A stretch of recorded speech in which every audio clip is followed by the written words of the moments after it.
vine por comida. Vamos a hacer un recorrido de Maximiliano.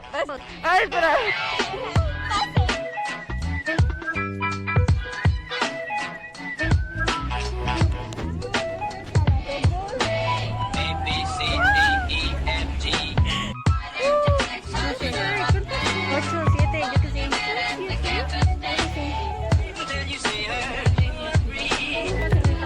Para seguir el recorrido de Maximiliano. Un carácter indomable.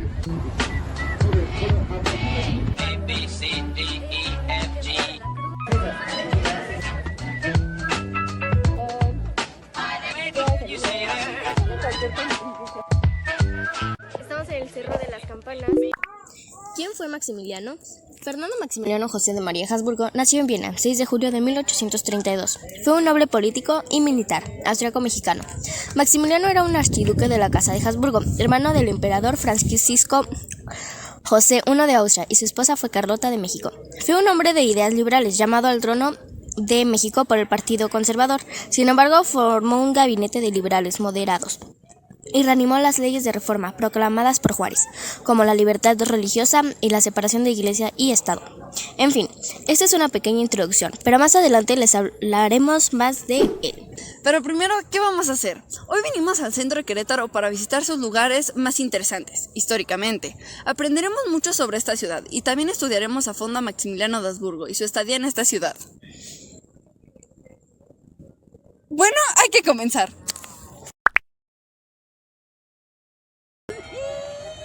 Ya, acción. Cool. En el Templo de la Cruz. Estamos en el Templo de la Santa Cruz. Bueno, hoy estamos en el centro de Querétaro.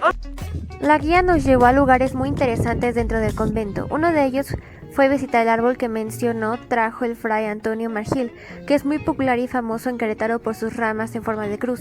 Son pequeños arbustos que provienen de la familia de las mimosas. Estos arbustos no dan flores ni frutos, solo esas espinas en forma de cruz. Hay más árboles así en Querétaro, pero ninguno otro posee esa forma, pues además estas pequeñas cruces tienen espinas en las extremidades, que pareciese son los clavos que le pusieron a Jesús.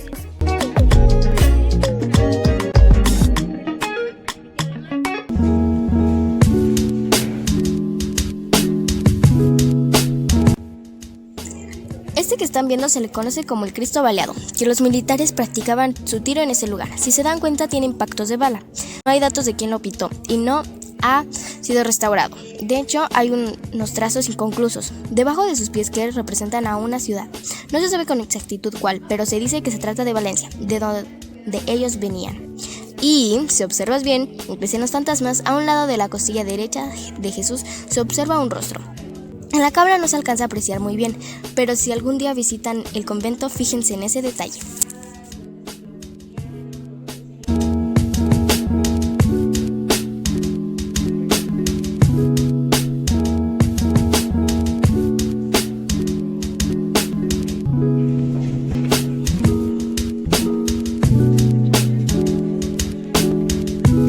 Pero también vimos otras cosas, como los relojes de sol que los padres construyeron, porque también eran grandes astrólogos.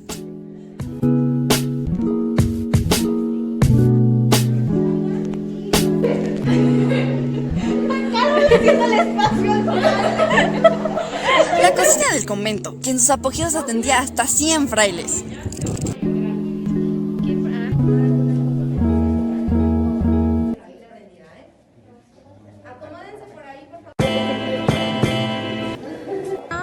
O este pequeño cuarto donde los frailes oraban antes de emprender una peregrinación.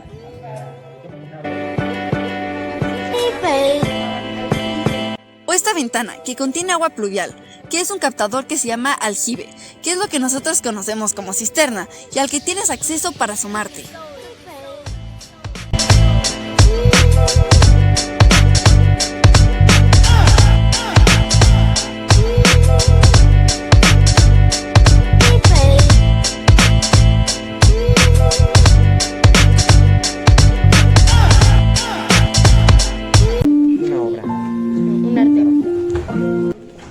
Maximiliano de Habsburgo fue el segundo emperador de México. Fue traído por los conservadores.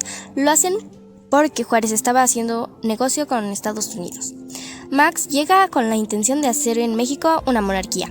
Le hicieron creer que ya lo esperaba ahí. Los políticos conservadores le mostraron 2,000 firmas de mexicanos que lo querían en su país, firmas que eran falsas. Napoleón III lo mandaba. Era él en realidad, a pesar de ser mandado por los conservadores, tenía ideologías liberales. Sin embargo, los liberales nunca la recibieron. Max toma el convento como un cuartel militar para convertir al ejército republicano. Él llega en marzo de 1867, se establece aquí por 7 semanas y trae consigo alrededor de 8 o 9 mil soldados entre mexicanos y franceses, pero el ejército mexicano. Los políticos conservadores le mostraron 2,000 firmas de mexicanos que lo querían en su país, firmas que eran falsas. Napoleón III lo mandaba. Era él en realidad, a pesar de ser mandado por los conservadores, tenía ideologías liberales. Sin embargo, los liberales nunca la recibieron. Max toma el convento como un cuartel militar para convertir al ejército republicano. Él llega en marzo de 1867, se establece aquí por 7 semanas y trae consigo alrededor de 8 o 9 mil soldados entre mexicanos y franceses, pero el ejército mexicano tenía 35,000 soldados. La ciudad estaba completamente sitiada por los republicanos, lo que impidió la entrada de alimentos, agua y trajo peste a Querétaro y a empeorar la ciudad del emperador, ya que él ya padecía de disentería. Max, al verse casi derrotado, trata de negociar con el general Escobedo y le propone que lo deje libre y promete ya no regresar a México, pero él no cede. Max le hace una propuesta de que se entregaría, pues meses antes había recibido una carta de su madre, la archiduquesa Sofía, donde le decía que tenía que morir con dignidad en México. El ejército republicano entra al templo y entran por la biblioteca. Esta fue su primera prisión, del 15 al 17 de mayo. Lo citan en el Cerro de las Campanas para la ejecución. En un cuarto del templo, el que era la oficina de Max, se encuentra una representación de cómo fue el fusilamiento. Se dice que cuando Maximiliano fue al Cerro de las Campanas, le paga a los soldados con monedas de oro para que no disparen en su rostro, para que su madre lo reconociera. También les pidió que le dispararan directo al corazón para que su muerte fuera rápida y sin sufrimiento. El cuerpo se lo llevan en una carrera y dicen que iba colgando de los pies, pues medía entre 1,94 y 1,97, y aquí no había féretros para dicho tamaño. Fue llevado a un médico forense que lo dejó en peor estado. El cuerpo es enviado a su país 6 meses después del fusilamiento y ya estaba en gran descomposición y llegó en horribles términos a su país. Existe una teoría llamada Justo Armas, que dice que entre masones no se mata. Y Juárez, que tenía un rango alto dentro de estos, y aunque no sabemos con exactitud si Maximiliano fue un masón o no, en caso de que sí lo haya sido, la teoría dice que Juárez lo dejó libre y Max se fue a exiliar a El Salvador, por lo que le prohíbe regresar a su país. Entonces ahí vive vendiendo banquetes a la gente rica de ahí. Y muere hasta los 104 o 105 años. Se considera que Max fue uno de los pioneros de los derechos humanos. Él amaba a los indígenas de México, a diferencia de Juárez. Gracias a él se dejó de castigar físicamente a los peones de México y explotarlos laboralmente, y se empezaron a trabajar solo 8 horas. Se ganó el respeto y cariño de la gente. No todos los villanos son tan villanos, ni los héroes tan héroes. Para seguir el recorrido de Maximiliano. Estamos en Plaza Corregidora, que está por allá. Y nos vamos a subir al tranvía para recorrer más partes de Querétaro. Gracias. Seguir el fabuloso recorrido del emperador del Segundo Imperio, Maximiliano. Ya estamos en el tranvía.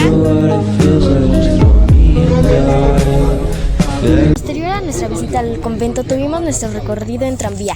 Nuestro guía Isaac nos mostró y habló de Querétaro. El recorrido empezó desde la plaza de la Corregidora hasta el Cerro de las Campanas, del que les vamos a platicar un poquito.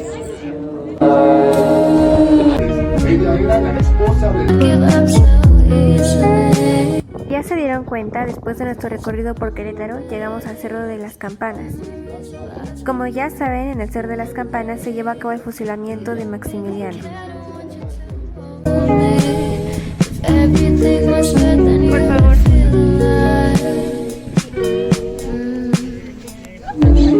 En la taquilla para entrar ¿Y cuál es este bello lugar? El Cerro de las Campanas. Es el bello nombre de este bello lugar.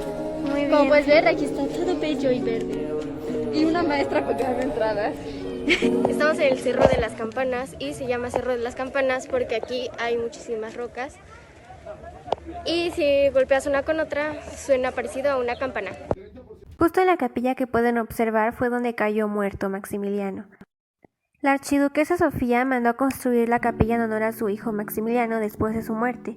En esta capilla podemos encontrar muchos datos interesantes. O esas 3 cajas que son exactamente donde cayeron Maximiliano y sus compañeros muertos. Maximiliano a la derecha y a su lado los generales Miramón y Mejía.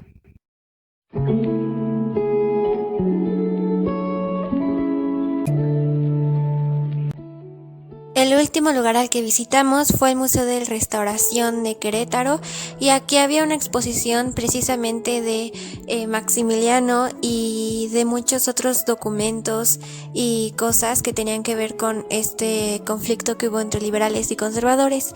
Así que aquí les vamos a dejar unas imágenes que obtuvimos de este museo.